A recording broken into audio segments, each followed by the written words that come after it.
The World in Front of Me is presented by Jay and Gretchen Stein, with generous support from the Knapp Family Foundation, the Philip and Muriel Berman Foundation in honor of Alan Block, Scott and Diane Einhorn, the Koretsky family, and Michael and Corey Koss.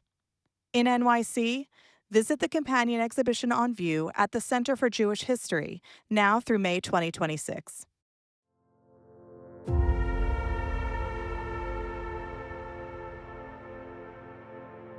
I've often thought that photography is so much more than when you press the shutter. I mean, clearly it's important the instant that you press the shutter, but I thought it represents how I feel, mostly how I feel about what's going on, but it also represents a history. Well, I was always interested in people's stories, and everybody's story is worth hearing and understanding. That's Bill Aron, prolific photographer of Jewish life. I'm your host, writer Ruth Ellenson. I was fortunate to grow up being photographed by Bill and welcome the opportunity as an adult and a journalist to explore the legacy of his work and the context in which it was created.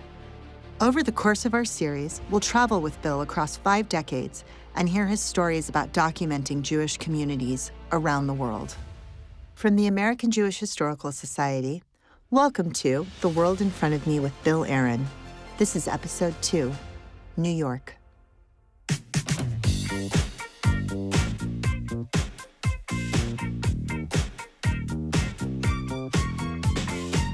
In 1974, Bill left Los Angeles and a career in sociology and began to document Jewish life in the Lower East Side of New York City. Bill is part of a legacy of photographers who have documented disappearing communities and cultures, contributing invaluable primary sources that add to the historical record. Hi, Bill. Hi, Ruthie. Can you talk to us about how your background in sociology informs your work as a photographer?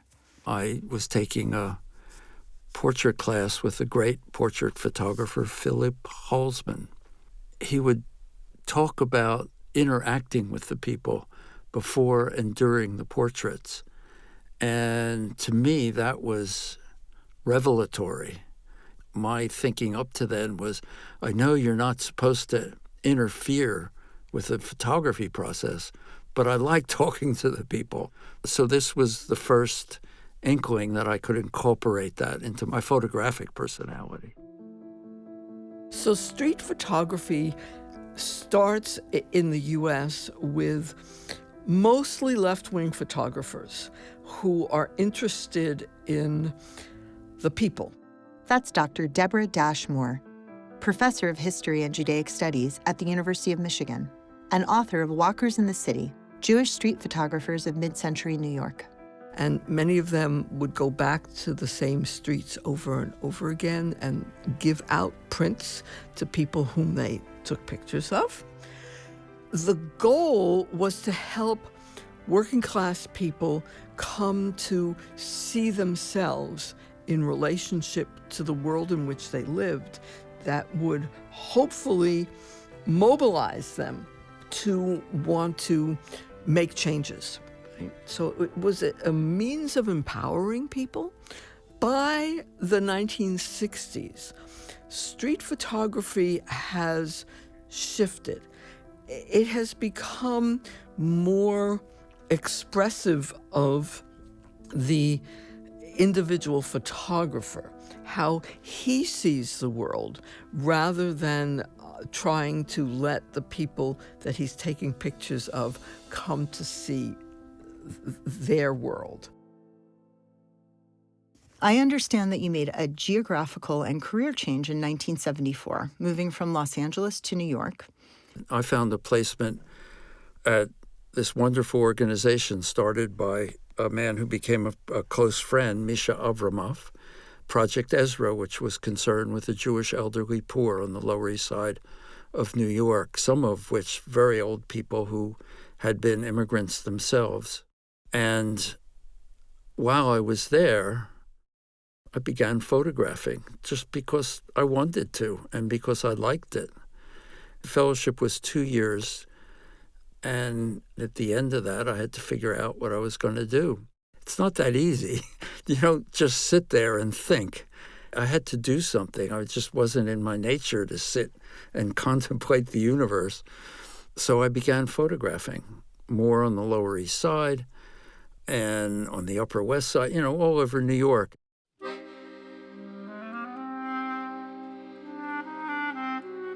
The geography of New York City, when we talk about downtown, meaning the Lower East Side, and uptown, meaning the Upper West Side, that geography becomes labels for types of Jews. So downtown, immigrant, Yiddish-speaking, radical, but also Orthodox. Uptown, more assimilated, prosperous, often capitalist rather than working class, many of them born in the United States, not particularly radical, and Jewishly engaged, but not necessarily Orthodox. I want you to describe what you looked like in the 1970s because everybody's going to see you now, very distinguished with your gray hair and glasses and your excellent posture. But give a sense of who you were at this point in your life. I had a ponytail and a beard.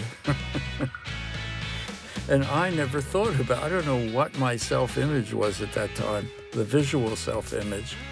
I also want to describe the proportions of this hair and beard and like John Lennon little gold wire rim glasses that I remember. Glasses, yes. I remember your hair being like to your elbows and your beard to your upper chest, to the point where when you cut your hair and shaved off your beard when I was a child, when I saw you, I had no idea who you were. It was I think of it as a very distinctive 70s hippie aesthetic.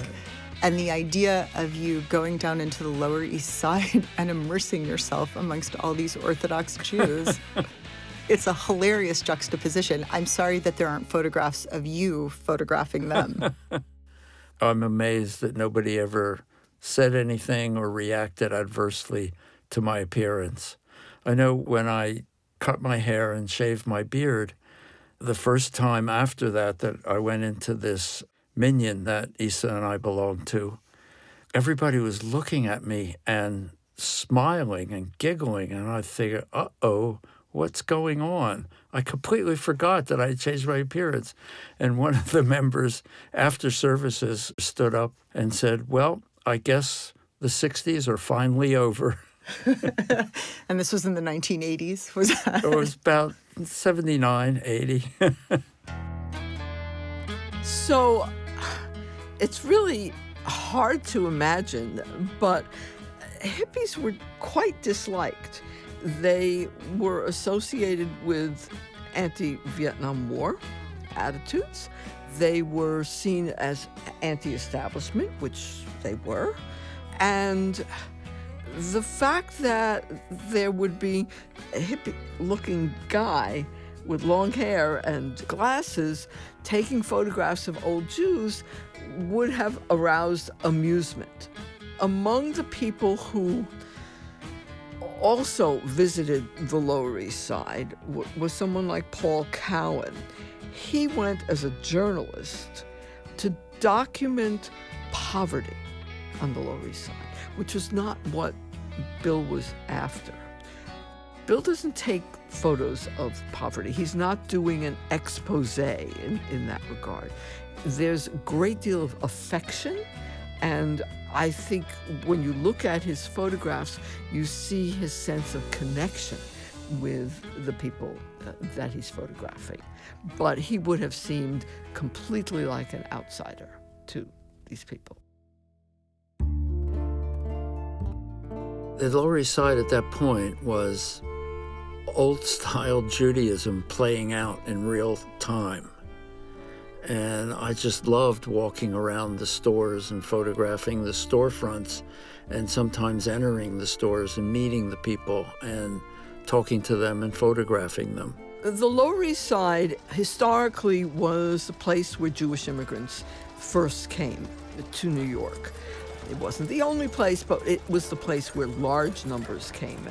It was a poor neighborhood, and Yet there were some sections of it that were, relatively prosperous working class, but it was filled with tenements for the most part. Now, Jews move through the Lower East Side. They're always leaving the neighborhood. But in 1924, you have the end of immigration, and that means far fewer immigrants enter the country. Some still do in smaller numbers, but the effect of Jews moving out of the Lower East Side becomes much more apparent because there's not all these people moving in. And certainly by the time Bill would have gotten down there, I would say more or less remnants of the Lower East Side as a Jewish community. There was a scribe named Rabbi Eisenbach, who had a longer name, but I knew him as Rabbi Eisenbach on the Lower East Side. He had the traditional white beard. He wore a white shirt with a black sweater and black pants and a black kippah. And he was just wonderful. So there was a point in the Lower East Side where scribes, men who literally write Torah scrolls in Hebrew calligraphy, would have a storefront that you could go into their store and watch them write a Torah scroll? Right. The scribes in America at that time couldn't compete with Israeli scribes to write new Torah scrolls economically. So most of their work was repairing existing ones. I would go into his storefront a number of times just because I liked him. And one time he explained to me that the recipe for ink is one that's handed down for generations to him from his father and then father and so forth. And that every scribe, every legitimate scribe, had their own recipe for ink that's mixed from scratch. Did you wander in with your camera and begin photographing him, and that's how you had this conversation? I would say, "Can I photograph you?" He would say, "No." I'd say, "This is God's work. You can't photograph me." I say, "How about just your hands?" He would say, "No." So one day, part of my work was to take youth groups from the Upper East Side, the wealthier section of New York, on a tour at the Lower East Side. Everybody at Project Ezra would do this, all the people who worked there. And it was a hot day. His door was open. I was standing at the entrance. The youth group was outside, and Rabbi Eisenbach was working on his scribe inside. His door was open, and I just saw the photograph. It was one of the few instances of I saw a scene and saw the photograph. And I raised my camera, and I clicked just once, hugely loud click. And he looks at me over the top of his glasses. And then when I'm telling the story, when I'm giving talks, I say, "What do you think I did?" And people say all sorts of things. You explain this, right? What I really did was run away. And a week or two later, I brought him an 8x10 photograph. And he looked at it, and he broke into this beautiful smile, and he said, "Very nice, thank you." And his son, who was apprenticing with him at the time, said, "Take my photograph too." He's doing it out of his own interest as a young Jewish, in a sense, sociologist, using the camera to come to understand and picture the community. So there'll be pictures that he takes in a fish store or of an elderly couple sitting on the bench in Seward Park, or people walking along the street or sitting and reading the Yiddish newspaper, right? He is interested in recording this world that does seem to be disappearing, and it is disappearing in many ways. There are echoes of other Jewish worlds that have been destroyed, right? He's conscious of the Holocaust that destroyed European Jewish culture. But this is not the same thing. Nobody's coming and forcing people to leave. It's a more generational process. There's a photograph I took on the Lower East Side of New York during Sukkot when people were buying the lulavim and etrogim. There's a picture of a couple smiling, holding their lulav in their right hand and the box with the etrog in their left hand, and just a bright smile looking at the camera. And Zev Shenkin, a member of the Havurah, looked at that picture and he said, "Wow, American Jewish Gothic," after the American Gothic painting. The Havurah was a Jewish collective group that you joined in the 1970s in New York. How would you describe it? We became known as the Eating Club for our lavish meals that we would have together. Friday night was a group meal, and then once a month we would go outside the city on a retreat to celebrate the holiday and observe whatever rituals were associated with that. The New York Havurah is late 60s, early 70s.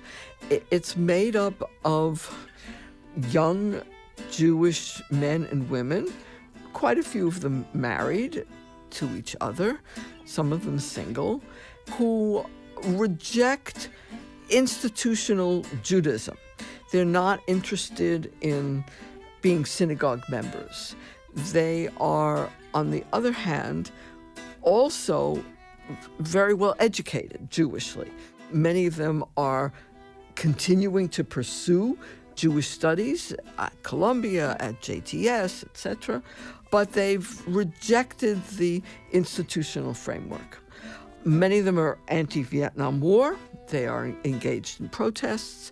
They are also feminists, and they're trying to create a different way to be Jewish, more egalitarian, informal, the beatnik kind of structures. But I have to say the major distinction for me that I saw and that I had never seen anywhere else was the complete independence and the complete egalitarian practice of ritual among the males and females in the group.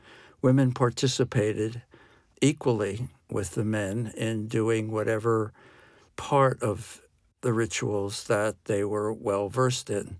Anybody could take part, anybody could lead a service, anyone could give a drash. The only requirement was that you be knowledgeable in what you were doing. So you would almost describe it as like a Jewish ritual petri dish? Like it was this open, experimental 1970s space in which ritual was being reinvented. And you're allowed to photograph things because I take it you would not be able to photograph traditional Jewish services, right? That would not be welcome in a more religious setting. Is that right? That's correct. No synagogue would let me. Even Reform synagogues wouldn't. I had some instances where the rabbi said, no, that's just not right. It would have been thought to be intrusive to have a camera, a professional photographer who would be coming up close and taking pictures and getting in the way of the ritual practice. But the Havurah was informal. Right? They didn't all sit in their seats and face the bima where the Torah might be read. Right? There was a table. The kids moved in and out. I mean, it's a very different feel to the enactment of ritual, and that informality was an important piece of the Havurah. Things the members didn't like the stiffness and formal attributes of conservative or reform or even modern Orthodox services. How did you begin photographing Jewish prayer services, Jewish rituals, and what was unique about the New York Havurah where you were able to explore that creative part of yourself? I really don't remember the first time I picked up my camera during one of these times that photographing would normally have been prohibited. They truly desired a creative expression of these ancient rituals that they were observing, not just modernizing it with changing of language, but to feel deeply a connection to the history. because of the Havurah's emphasis on the aesthetics of everything they were doing, I think they were open to my trying to capture their interpretations, capture what they were doing in as an artistic a way as I was able to. So, in some ways, you could think of the Havurah as an extended family. I think that because Bill was an outsider, he was able to photograph a wide array of rituals that took place in the Havurah without people feeling like the camera was intrusive. And that's important because sometimes you can feel the camera really is intrusive and that is pushing people to perform for the camera. But that was not the case with Bill's photographs. You know, I am a lifelong fan of your work and a subject of it, although I do want this part on the record. Bill has taken pictures of me since I was 2 years old, and the only photograph that has been published in a book, as far as I understand, is one of me smiling from ear to ear at the moment of my younger brother's circumcision. Can I then use this as a stepping off point and say what one of my earliest memories of you is? Yes, please, go ahead.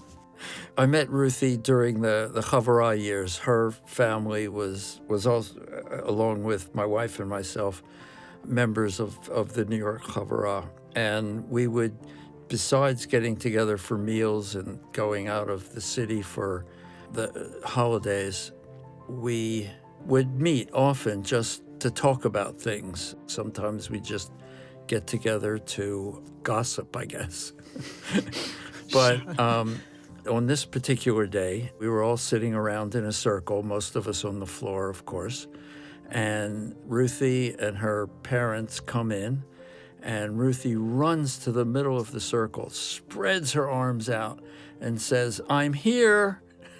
But the point of that story is not Ruthie. The point of the story is that everyone in that circle held their arms out and wanted Ruthie to come to them.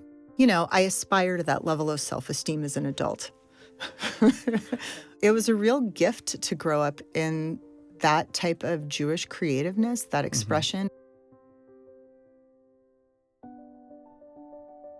For a long time, most historians, people who study Jewish communities, have looked at photographs as illustrative. And they have not looked at photographs as the kind of document that a letter to someone might have, or a newspaper report, or any other kinds of written materials. This is beginning to change, where historians are starting to recognize that photographs can be read as informing how one understands the history of what was happening. So it's hard to know exactly, but I think that Bill's photographs will come to serve as valuable historical resources.